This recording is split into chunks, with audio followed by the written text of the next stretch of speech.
we heard a loud bang, potentially the SWAT team breaching that home where a barricaded suspect has holed up after shooting 3 Phoenix police officers. Holes and evidence markers still out here at the scene. There is tons of air support. In about the last 30 minutes, we've seen 2 new helicopters flown in. Things could get a little bit rowdy if this is the game that puts the Suns in the finals for the first time since 1993. 3 people have been shot, and a source tells me all 3 of those victims are teenagers. There is a large police presence. Last night there was a smaller group, and we saw officers in riot gear. And increasingly, pilots are having to ground resources due to drones in the airspace. It was like open house at the Capitol. That's what it felt like. But it was open house at the Capitol because people broke into the Capitol. I mean, a Capitol police officer was killed.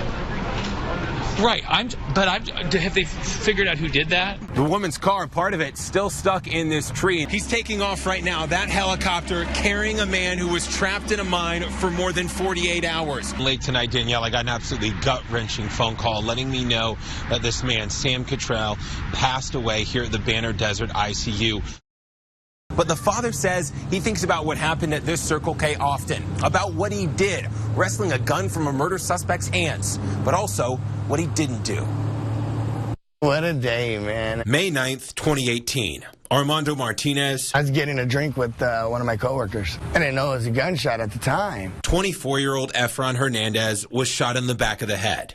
Immediately, there was chaos. The shooter, Joel McClain Carson, started barricading doors and barking orders. That's my only thought, is how am I going to get out of here? I'm going to get out of here one way or another. The hostages forced into a corner, while Carson allegedly tried to shoot another customer. The other guy he tried to shoot was face down. I heard the gun jam. And that's when I told my coworker, I'm like, hey, it just jammed. As Carson fiddled with his revolver in the back, there's no way in hell I was going to die that day. Armando decided to fight. He raised the gun and was like, don't try to be a hero, and that's when I grabbed it. Armando, 5'5", 140 pounds. I had so much adrenaline. Versus a man nearly twice that. I pulled the trigger 4 times as I was trying to get the gun away from him, and I was yelling for my coworker to come help me. And the reinforcements came. It was do what you want. Either you get out of here or you help me. And they all chose to help me. The video, released this week, seen by millions. Everything just came back, man. I mean, it brought me to tears. See, Armando's proud he fought back. But it's not a happy day. One person had to die for all that. And I always regret that. After everyone ran out, Carson and the young father he shot were inside for an hour until SWAT arrived. Maybe I could have pulled him out, or maybe they could have saved his life. And it's a weight that I've carried with me. Armando dwells on what he didn't do. The 7 other hostages, though, remember what he did. According to the FAA, in the first half of this year, Arizona ranks 4th in the country with 159 laser strikes. In the most recent one, involving Phoenix police, one man with the laser nearly took out a $4 million machine and multiple officers inside. When a laser hits you, it's pretty obvious that that's what it is. Phoenix police pilot Scott Hopkins was patrolling the skies Friday night when his chopper filled with green light. It starts reflecting from all over. It's extremely disorienting. It can cause temporary flash blindness. Got right inside the cockpit of our aircraft for several orbits. The dangerous laser attack, unfortunately familiar. Just me personally as the pilot, at least 20 times. Arizona is consistently one of the top states for laser strikes, according to the FAA. The culprits? Sometimes it's, kids who they don't know any better. Other times, though, the laser was attached to a firearm. So Friday in Avondale, Scott's reaction was calm but urgent. Okay, what is it? Where's it coming from? How are we going to deal with this now? It was dealt with quickly. Put my hands up. I was really scared because there was like 9 police officers like, where's the laser? Where's the laser? Devontae Jamerson admits he had the laser. We were waving it back and forth to try and make a wall effect, if that makes sense. The 27-year-old was playing with the neighbor out front, but denies pointing it at the pilot. Did you know that there was a helicopter up there? No. Cheryl Johnson's son was outside with Devontae. I think it's stupid. I think sometimes people do things without realizing what the real consequences are. Police, though, believe it was intentional, charging Devontae with aggravated assault. I don't hurt anybody. I don't do anything like that. Devontae says he's sorry for the scare. I'm thinking of it as a toy. His perspective already changed, because for Officer Hopkins, It's extremely serious. a laser is more of a weapon than something to play with. The old saying, takeoffs are optional, landings are mandatory.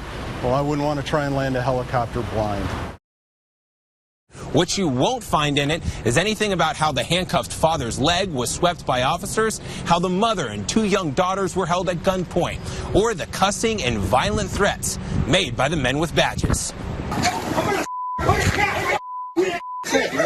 2 Phoenix police officers threatening to shoot a family, kicking the leg of a handcuffed father, and pointing a gun at the mother and 2 young daughters. Hands up. I can't put my hands up.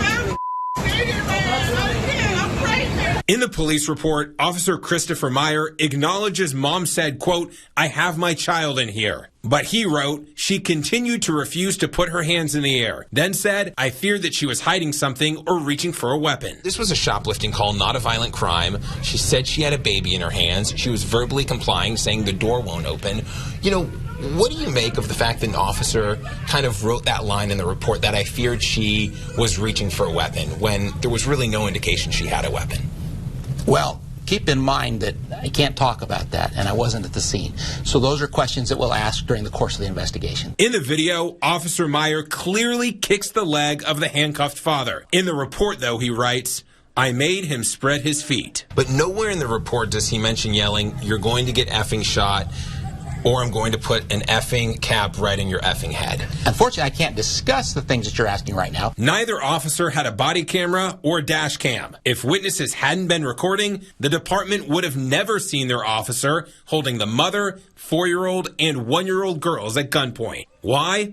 Well, that's not in the report either. Attacking a lady, man? Really? We've now learned both officers are off the streets. We continue to have them work, just in a non-enforcement assignment. Since the incident went viral, derogatory calls, hateful calls, some are even threatening calls that we receive. The family now suing for $10 million.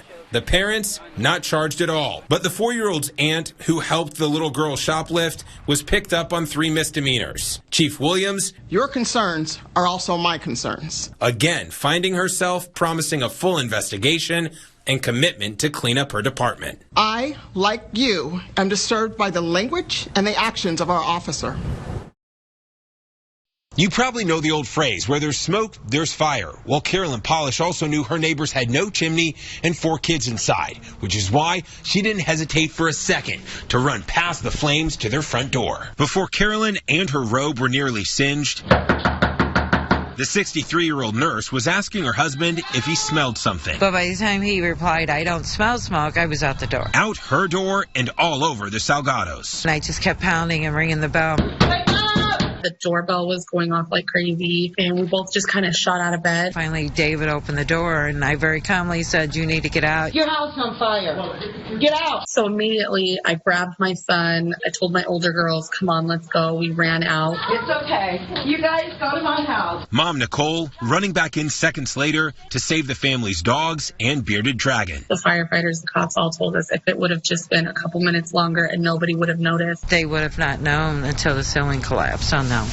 And then we would have a whole different story. For the Salgados, kind of an emotional roller coaster. On one hand, we lost everything. On the other, and we got out safely, and you know, everything else is material things, and they can all be replaced. They are basically starting over with no vehicle and 4 children, and that's a lot. But they've got some help. In just 4 days, more than $32,000 have been donated for the 2 parents, who both work in healthcare. We're overwhelmed and thankful and grateful. Some smoke, some sprinting. Maybe 100 steps if you were one of the Fitbits. It happened in just seconds, but forever altered 6 lives. A couple days later, I found myself crying because it's just like it just kind of hit me. She knows she's family now. And while the Salgados are now moving, Carolyn will always be the neighbor. I told them they can't move too far away because they can't run real far. So. In Avondale, Zach Crenshaw, ABC 15, Arizona.